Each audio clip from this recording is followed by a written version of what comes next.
Week 15 of the fantasy football schedule. If you've made it this far, you are likely one win away from competing for a fantasy championship, and we're going to help you get there. Let's get it.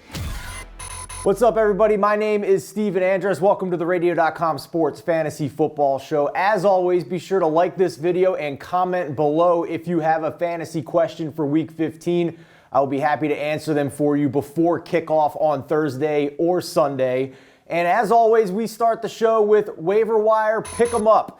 These are options owned in less than 50% of leagues who could be out there on your waiver wire to help you in a clutch situation in Week 15.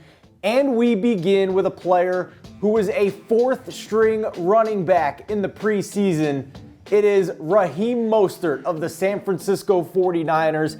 He has emerged in this backfield in recent weeks.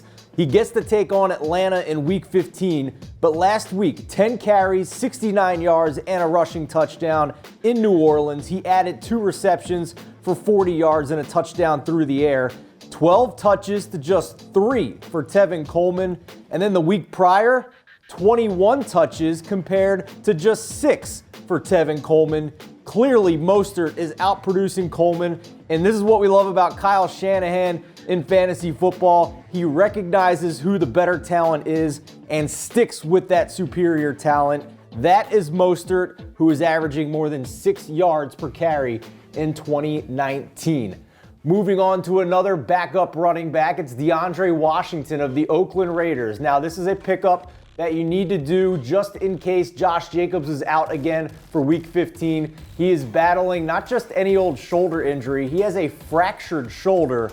And last time I checked, that's not the kind of injury that's going to get better very quickly. So I think it is highly likely that they hold Jacobs out again in Week 15. If he does, we saw what DeAndre Washington did in Week 14.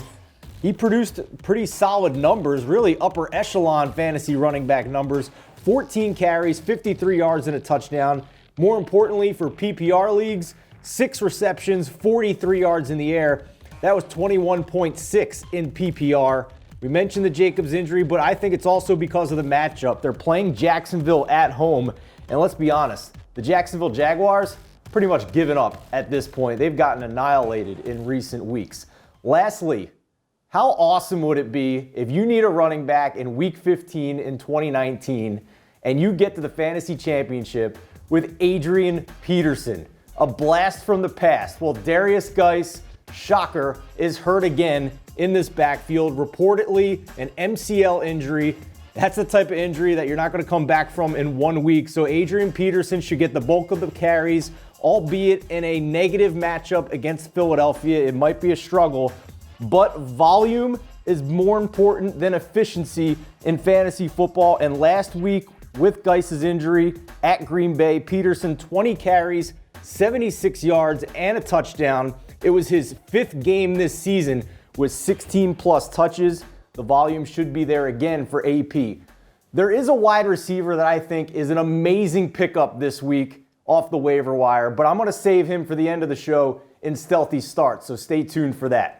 Let's move on to the stream team. These are quarterbacks, tight ends, and defenses owned in less than 50% of leagues that you can not only pick up, but start this week.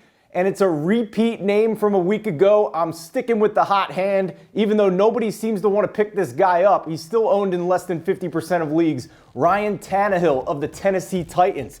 Somebody pay this man his money. He has earned it, and he is a slam dunk streaming option yet again in Week 15. Last week at Oakland, 27.5 fantasy points, 391 yards, 3 touchdowns, and a pick.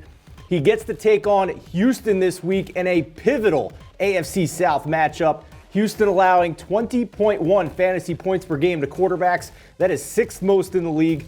And over the last month, the 2nd most points allowed to quarterbacks, almost 22 allowed per game. Tannehill in 6 of his last 7 games has a floor of 18.9 points and a ceiling of 32.4 points. In that span, 22 fantasy points per game, which would rank as a QB1 on the season in 2019. Another QB streaming option I like this week is going to take a lot of courage, but you don't get the fantasy championships without going out on a limb sometimes. It's Daniel Jones of the New York Giants, if healthy. He missed last week with an ankle injury, but if he is back this week, he gets to take on the Miami Dolphins. Monitor his status. If he's out, I still think you can stream Eli Manning against the Dolphins. So basically, insert Giants quarterback as a streaming option in Week 15. Miami, 21 plus fantasy points allowed to quarterbacks. That is fourth most in the league. And over the last 4 weeks, even though they've been improved as a defense, they are still allowing top 5 fantasy points allowed numbers to quarterbacks this season. Daniel Jones in 3 starts this year against defenses that are top 10 in most fantasy points allowed to the position. Jones has averaged 24.3 points in those 3 plus matchups, and Miami certainly falls into the category of a plus matchup. Moving on to streaming tight ends owned in less than 50% of leagues, and let's start with Noah Fant of the Denver Broncos. This is an athletic freak, maybe the best athletic performance we've ever seen at the NFL Combine. The rookie is coming on in the second half of his first season.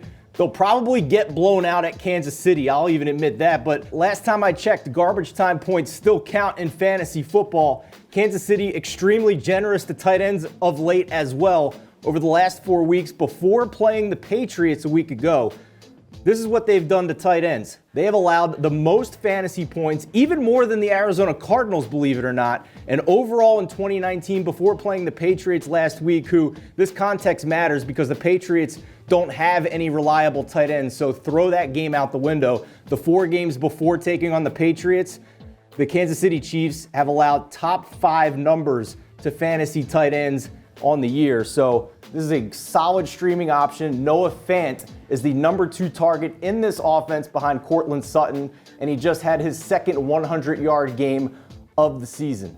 Second streaming option among tight ends, Ian Thomas of the Carolina Panthers. Again, a name we need to monitor in terms of injury situation, not because of Thomas's injury, he's healthy, but because of Greg Olsen.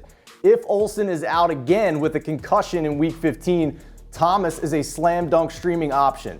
And I want to mention this as well. It's the fantasy semifinals. So all the names I'm mentioning in the show today, these are high ceiling options because you're playing one of the top 2 teams in fantasy football this week if you're a wild card team, or you're playing a red hot team in the semifinals. So we need to go for ceilings at this point in the season to get you to the fantasy championship. And I think Ian Thomas falls into that category. A great matchup against Seattle. The Seahawks, second most fantasy points allowed to tight ends in 2019. Also the second most in the last 4 weeks. If Greg Olsen is out, we're talking about a guy in Thomas who had 5 catches for 57 yards and a touchdown a week ago. Ron Rivera was fired. Greg Olsen is getting older, has the concussion. This may be a situation where the Panthers, out of it, not much to work for, not much to play for, will go with younger players to see what they have to get ready for 2020. Ian Thomas is an athletic freak. His measurables are through the roof for tight ends, so he could fall into that category. They might just hold Olsen back to be safe and have Thomas get more opportunity and more snaps down towards the end of this season. We saw the same thing last year with Ian Thomas, scoring in back-to-back games in the fantasy playoffs in 2018 as well. Streaming defense is now owned in less than 50% of leagues. You just mentioned Ian Thomas playing the Seahawks, but I would start the Seahawks defense still against this Panthers offense. Seattle is doing very well on the defensive side of the ball when they're playing bad offenses. Last week, I don't think the Rams fall into that category. The Rams and Sean McVay have a solid offense, but Carolina is still top 10 in points allowed to fantasy defenses this season. I wouldn't be afraid to fire up Seattle as a streaming option in Week 15. But I would not start the Panthers over this second streaming option. And that's the Kansas City Chiefs taking on the Denver Broncos. And if the first meeting is any indication between these two teams, then fantasy goodness is on the way if you start the Chiefs in your semifinals. The Chiefs in their last meeting against Denver, they scored 20 plus fantasy points. Overall, they only gave up 6 points in the game. They scored a defensive touchdown, had a ton of sacks, and the Chiefs D is balling right now over the past month. They had 3 straight weeks holding opponents to under 21 points in the games, 3 straight top 12 fantasy defensive performances. I think this is a team that has an amazing offense, and when you have an offense that's putting up a lot of points, Your opponent has to try and keep up with that. That leads to more sack opportunities, more interception opportunities as well. And I think the Chiefs are a rock-solid streaming option in week number 15. Moving on to stealthy starts before we close up shop for week number 15. And I mentioned up and pick them up in the waiver wire segment at the start. There's a wide receiver I love. I'm not only just picking up A.J. Brown of the Tennessee Titans, I am starting him with confidence in week number 15. His emergence has coincided with Ryan Tannehill taking over as quarterback over Marcus Mariota, and last week he just crushed the Oakland Raiders for 5 receptions, 133 yards and a touchdown. 2 weeks before that, he had 4 catches for 135 yards and a touchdown. Week 15 against the Houston Texans, who are just getting burned in the secondary. He was a top 3 wide receiver overall a week ago in points scored. And I think A.J. Brown has a chance to smash again in week number 15. Finally, this is a guy who was owned in most leagues, but was started in less than 40% of leagues last week. And with the playoffs on the line, I'm telling you, you need to start Michael Gallup with confidence this week against the Los Angeles Rams. And here's my logic for this. The Rams secondary added Jalen Ramsey midseason. We've seen him shadow the opposing team's top wide receiver since arriving in Los Angeles. That top wide receiver is not Michael Gallup. It's Amari Cooper. I expect Ramsey to shadow Cooper all day, leaving Gallup on the inferior nickel Roby Coleman, middle of the road corner, outside the top 32 in coverage rating this year. And last week, Gallup 6 catches, 109 yards on 10 targets against another tough secondary in Chicago. But again, he's not seeing the top corner in opposing secondaries. That was his 4th 100-yard game of the season. Michael Gallup needs to be started in far more than 38% of leagues in week 15. Thank you so much for joining us this week on the Radio.com Sports Fantasy Football Show. As I mentioned earlier, if you have any lineup questions, any waiver wire questions, comment on this video and like it, and I will be happy to answer them for you.